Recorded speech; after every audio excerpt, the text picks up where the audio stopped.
નમસ્કાર, હું રત્ના વોરા. મારા યુટ્યુબ ચેનલ જાણવા જોગમાં આપ સૌનું ખૂબ ખૂબ સ્વાગત છે. સાથીઓ, રાહુલ ગાંધીજી ચાંદીની નહીં પરંતુ સોનાની ચમચ લઈને પેદા થયા છે એમ કહેવાય. કારણ કે તેમની દાદી સ્વર્ગીય શ્રીમતી ઇન્દિરા ગાંધી દેશના પ્રથમ લોખંડી મહિલા વડાપ્રધાન હતા. તેમના પરદાદા સ્વર્ગીય શ્રી જવાહરલાલ નહેરુજી પણ દેશના પ્રથમ વડાપ્રધાન હતા. તેમનું લાલન પાલન બધી જ સુખ સુવિધાઓ એશો આરામ સાથે થયેલ. તેમને જીવનની કોઈ જાતની કોઈ તકલીફ ન હતી. ધારે તે કરે, ધારે તે મળે. પછી તેમના પિતા સ્વર્ગીય શ્રી રાજીવ ગાંધી દેશના સૌથી નાની ઉંમરના 10મા વડાપ્રધાન બન્યા હતા. સાથીઓ, 2004માં જ્યારે યુપીએની સરકાર બની તો એમના માતૃશ્રી શ્રીમતી સોનિયા ગાંધીજી વડાપ્રધાન બની શક્યા હોત, પણ મમતા, કરુણા અને ત્યાગની મૂર્તિ એવા સોનિયા ગાંધીજીએ પોતાની જગ્યાએ એ સમયના દેશના ખૂબ જ પ્રતિષ્ઠિત અને ઇકોનોમિસ્ટ ડૉક્ટર મનમોહન સિંહને વડાપ્રધાન બનાવ્યા. હવે બીજી ટર્મમાં એટલે કે 2009માં ફરી જ્યારે કોંગ્રેસ સત્તા ઉપર આવી ત્યારે તો શ્રી રાહુલ ગાંધીજી પોતે પણ વડાપ્રધાન બની શક્યા હોત, પરંતુ તેઓએ ક્યારેય પોતાનું નામ વડાપ્રધાન માટે આગળ ના ધરેલ. સાથીઓ, ત્યારબાદ 2014 અને 2019માં કોંગ્રેસની હળાહળ હાર થઈ, છતાંય રાહુલ ગાંધીજી ક્યારેય નિરાશ ન થયા અને હતાશ ના થયા. એક લડાયક યોદ્ધાની જેમ નીકળી પડ્યા દેશની પ્રજાને સમજવા માટે, તેમના પ્રશ્નોને જાણવા માટે. તેઓએ પહેલા 6700 કિલોમીટરની યાત્રા કન્યાકુમારીથી કાશ્મીર સુધી પગપાળે ભારત જોડો યાત્રા કરેલ અને ત્યારબાદ મણિપુરથી મુંબઈ સુધીની ભારત જોડો ન્યાય યાત્રા કરેલ. આ વિશ્વની સૌથી લાંબી પગપાળા યાત્રા હોઈ શકે છે.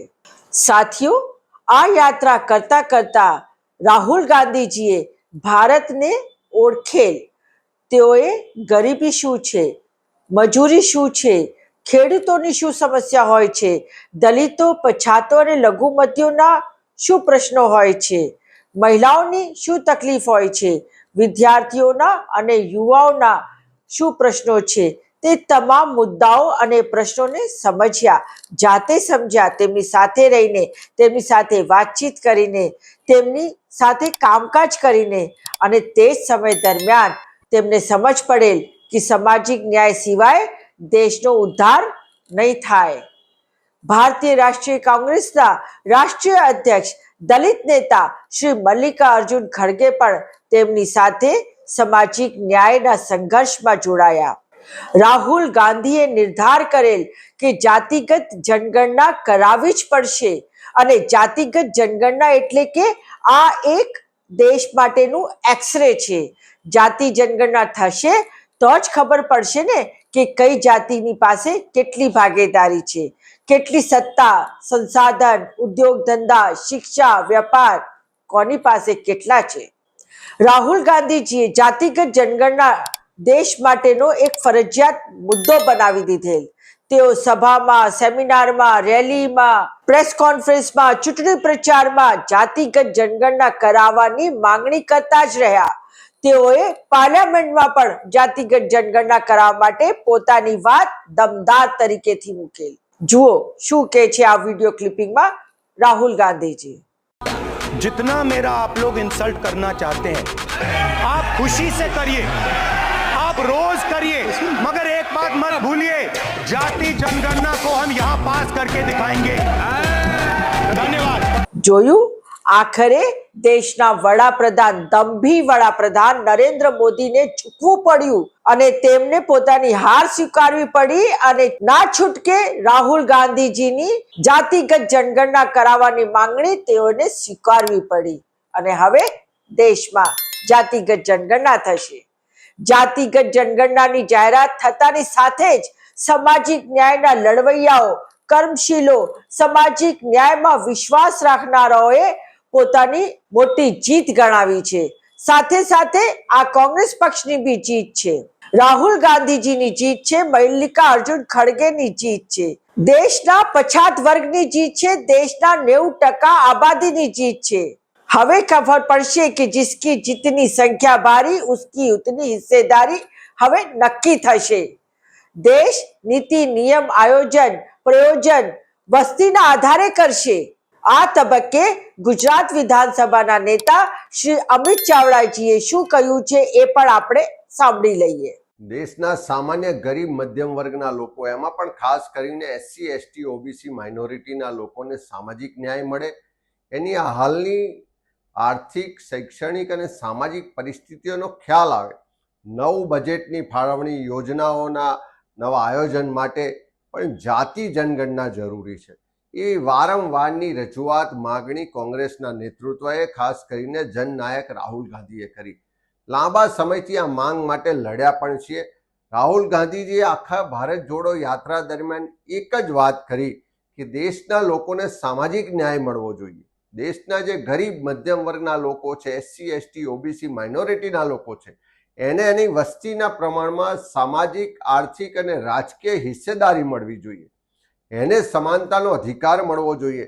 પણ કાયમ આ સરકાર એની હાંસી ઉડાવતા હતા, એમની મજાક ઉડાવતા હતા. પણ આજે રાહુલજીની કોંગ્રેસની માંગણી સામે સરકારે ઝૂકવું પડ્યું અને જાતિ જનગણના કરાવવાની જાહેરાત કરવામાં આવી છે. ગુજરાતમાં પણ અમે સૌ કોંગ્રેસના આગેવાનો કાર્યકરોએ પણ આ બાબત માટે ખૂબ લડાઈ લડ્યા છે. ઓજસના નામે, ઓબીસી જન અધિકાર સમિતિના નામે આખા ગુજરાતમાં મેં જાગૃતિના કાર્યક્રમો કર્યા અને આવનારા દિવસોમાં પણ જાતિ જનગણના થાય, એસસી એસટી ઓબીસી માઇનોરિટીના લોકોને એના વસ્તીના પ્રમાણમાં એની હિસ્સેદારી મળે અને સાથે સાથે જ્યારે પણ આવનારો સમય આવશે ત્યારે 50%ની અનામતની જે દિવાલ છે એને પણ તોડીને તમામ લોકોને વસ્તીના પ્રમાણમાં એનો અધિકાર મળે, હિસ્સેદારી મળે, એ કોંગ્રેસ પક્ષનો સંકલ્પ છે ને એ સુનિશ્ચિત કરવા માટે અમારો લડાઈને આગામી આયોજનો ચાલુ રહેશે. આજે ફરીથી રાહુલજી કોંગ્રેસની જાતિ જનગણનાની માંગ સામે સરકારને ઝૂકવું પડ્યું, એના માટે અમને સૌને આનંદ છે. સાથીઓ, રાહુલ ગાંધીજીએ જાતિગત જનગણનાની જે વાત મૂકી અને નરેન્દ્ર મોદીને આ વાતને સ્વીકારવી પડી અને જાહેરાત કરવી પડી, એ માટે સમસ્ત દેશમાં કોંગ્રેસના કાર્યકર્તાઓએ આ નિર્ણયને વધાવી લીધો છે. આપ જોઈ શકો છો ફોટોગ્રાફ્સમાં. ગુજરાતમાં પણ આ નિર્ણયને ખૂબ હોશે હોશે કોંગ્રેસના કાર્યકર્તાઓએ નેતાઓએ વધાવેલ છે. આજે હવે બધાને લાગે છે કે દેશમાં ખરેખર તમામ વર્ગોનું વિકાસ થશે.